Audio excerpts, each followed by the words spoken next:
Welcome to the first ever episode of In Between the Lanes here on YouTube. I'm your host Zerx, and if you're a fan of NASCAR like I am, this is the place for you. Let's get started, shall we? So in today's episode, it's all about iRacing, baby. If you don't know more about iRacing, I'm here to tell you what it's all about. So iRacing is a monthly subscription you pay, and no matter if you're an IndyCar driver, a NASCAR driver, or whatever driver you are in the world of motorsports, there's a simulator for you. They scan the track that these motorsports use for competition in the real world. The first race we're going to talk about, I'm just going to summarize it for you in one sentence. So we first start this iRacing Pro Invitational at Homestead, Miami. So that was the previous championship location, and it was the first event of this Pro Invitational. So in this event we had not only like Cup drivers, but Xfinity drivers, Truck Series drivers. And like the main moment in this was Dale Jr. and Denny Hamlin battle for the win, and Denny Hamlin just edged out Dale Jr. for the win. So you could tell that with iRacing it helps NASCAR drivers get ready for racing on the weekend, because they spend millions of hours logging laps in the simulator, their manufacturer simulator, and it just helps them prepare. And then we're gonna move on to Texas. The main focus was Timmy Hill, an underdog in NASCAR, runs for MBM, underfunded team, but good at iRacing. So he did the bump and run on William Byron and won at Texas. Moving on, we're going to go to Bristol. William Byron just dominated the day. Again, as you can tell, experience with this, gets you better. That's with anything, though, experience. And then we have revenge at Richmond with Byron and Hill. But it's not a bad kind of revenge. It's more of battling for the lead. And Byron got his revenge on Timmy Hill. And then we're going to go to the big one, Talladega. The big moment there at the end was 3 wide. We had Ryan Preece, Corey LaJoie, and Alex Bowman. Alex Bowman beat both Ryan Preece and Corey LaJoie for the win with just a matter of seconds. It's unbelievable how by a tenth of a second, even in the real world, in virtual world, a win is a win. We're going to talk about some other key moments that have happened thus far in iRacing. So one of the big stories was Bubba Wallace lost his sponsorship because your age quit 30 laps into a race. And the interesting thing is, that's a NASCAR sponsor. He had Blue Emu, by the way. And not only is that a Richard Petty Motorsports sponsor, they paid a good amount of money to have that sponsor on the car. And you know what Blue Emu said to Bubba? You're done. So Blue Emu told that to Bubba. We're also, so pretty much, even in iRacing, sponsors take sponsorship very seriously. And then we see here at Talladega, Clint Boyer repping Barstool. Shout out Barstool. It was a nice paint scheme. During this hiatus, Clint Boyer has been the in-race reporter for Fox, and he's done a great job. With Jeff Gordon, Mike Joy, Larry McReynolds in the booth, giving feedback to loyal fans such as myself. So I appreciate that, Clint. And he's just one funny guy. He's Clint Boyer. If I was to describe him, he's one guy you want to have a beer with. But that's a whole nother story. We also saw the legend of Jeff Gordon come back at Talladega. He got into the wall and fence, actually. So that was pretty cool. Alright, so now we've traveled these past couple of weeks. We're going to head to Dover, Delaware this weekend, because today we're going to meet our friend Miles the Monster. And I don't want to mess with Miles the Monster, because he's going to eat me alive. So let's get started. So, the first couple of laps were pretty basic. Nothing crazy. Green flag all the way. Until lap 13, we see Daniel Suarez in the 96, Chad Fincham in the 49, Corey LaJoie in the 32, Kevin Harvick in the 4, Brendan Poole in the 15, Eric Jones in the 20, Matt DiBenedetto in the 21 involved. It was a one big wreck. Then, you see, you got to figure out what your strategy is, when you're on pit road with the caution. So, most of the field went with 4 tires and fuel. But Denny, the delivery guy, Hamlin, decided to go with 2 tires. I guess shipping was free then, Denny. And then lap 19, outside lane was stronger. The outside lane, by the way, is the right side of the track.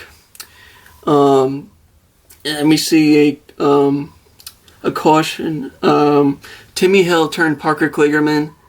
And by the way, Parker Kligerman, you must be dizzy, because how many times you got spun out today? I feel you.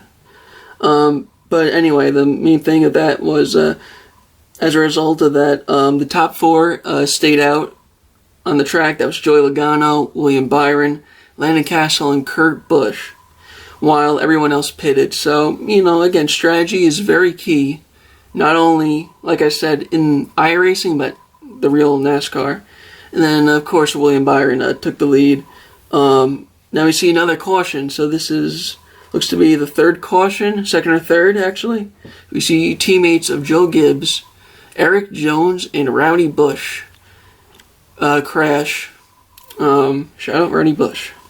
And then, a couple laps later, lap 52, we had a caution. Rowdy's brother Kurt and Matt DiBenedetto, Parker Kligerman, Brad Keselowski, Chris Buescher, Regan Smith, who was a in-race reporter today. We did not have Clint Boyer, by the way, and Tyler Reddick crashed. So that was a big pile-up.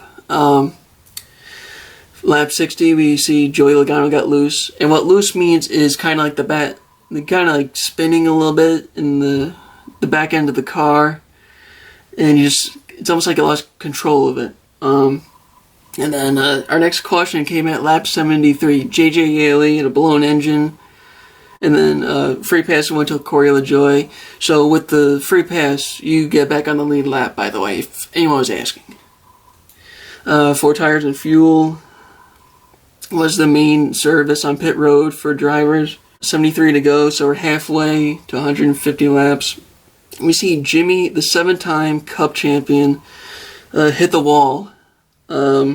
We also saw in that Parker Kligerman and Chris Buescher spun as well. Alright, so we're going to move on.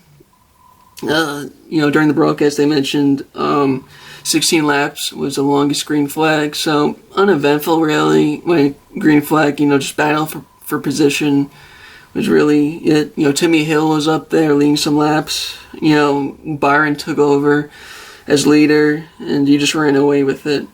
A couple of things to go. We got another caution with 44 to go. Alex Bowman spins Daniel Suarez. Daniel Suarez got in the front of Alex Bowman. I don't think Suarez ever saw Bowman in front of him. So Chad Fincham in that 49 Camry, as a result, got the free pass. Harvick and Yaley each went a lap down. There's another caution. They didn't speculate which it was. And how about this? 25 to go. Corey LaJoie worked his way up out front. He was involved in 2 big wrecks and apparently almost rage quit, but you know what? He was working his way up front. He was in 13th at this time of the race. We see 15 to go. John Hunter Nemechek made contact with Denny, the delivery guy, Hamlin. Dale Jr. got involved as well. Made contact. But apparently with this, John Hunter Nemechek got revenge on Denny Hamlin for what he did. And apparently afterwards, he with 15 to go, he signed out of iRacing. So that'll be interesting. We see 2 tires for position. Timmy Hill took 2 tires, while most of the field would have taken 4. Again, pit strategy depends on what you want. What's going to help the team with that good finish. 10 to go, we see Landon Castle in that blue Emu Camaro ZL1 1LE gets spun out. And with 7 to go, there's a battle between Timmy Hill and William Byron. Was this Byron versus Hill part 3? And as a result, William Byron took the lead and won. So William Byron is a 3-time iRacing winner during this hiatus. And I think the interesting thing when looking at it is, like I said at the beginning, like how he started his career actually, William Byron, on iRacing and worked his way up through the different series. So it seems like iRacing is very helpful. Like I said, it helps you get ready for practice, running millions of laps, get ready for Sunday. That pretty much was it with Dover. Next Saturday at 3 p.m. on Fox and FS1. We're going to north of Wilkesboro in North Carolina. The last time NASCAR was there in person was 1996. And Jeff Gordon was the winner at that last race. But it'd be interesting, to bring all these like different tracks that NASCAR doesn't use or own and put them in the virtual world. NASCAR and NBC did the same thing with this iRacing, and it was like a little like championship, like I think it was like 3 or 6 races, and like whoever won was automatically in, and then you had another like performer like the MVP. So, and they ran like Myrtle Beach. No one, NASCAR does not run at Myrtle Beach, just as an example. But I forgot also to mention that with iRacing, it's optional. You don't have to do it. Again, this was all just for fun, no points. This is just to give the fans what they want. And you know what? They gave this man a good show. So, very excited about that. And also with this iRacing, it's interesting. Like you look at some of these drivers, like Garrett Smith, like Parker Kligerman, William Byron, Timmy Hill, just to name a few, or Landon Castle. The thing I question is, will this production from the virtual world to the real world, can they put together some good runs? I know Parker Kligerman's not in NASCAR this year because Daniel Suarez took his ride. But, can they make the same adjustments and use the same strategies as they did in the iRacing world and put it to the test in the real world? Say, for example, because William Byron has been successful in this invitational, winning 3 out of 6 races we've hosted so far. Can he get a win in the real race? We'll have to see. I mean, he's done it. He's done pretty good job, winning. But yeah, that's really all I got for you today with the iRacing. It's like I said, it's been a lot of fun. To see like the virtual world meet NASCAR and how it compares to the real world. Because like I said at the beginning, I think it's like the 3rd time I said this. Drivers use these sims to prepare for races during the week, during the season. Just to get better. So that's going to be it for today's episode of In Between the Lanes. I hope you enjoyed it. I'm sure I did. Just want to thank everyone for watching. Please like, share, comment, and subscribe.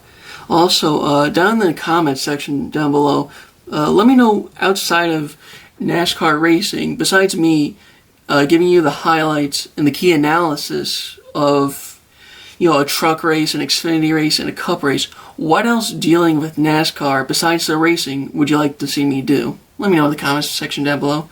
Alright, this is Zerks. I'm signing out, I'll see you in Victory Lane.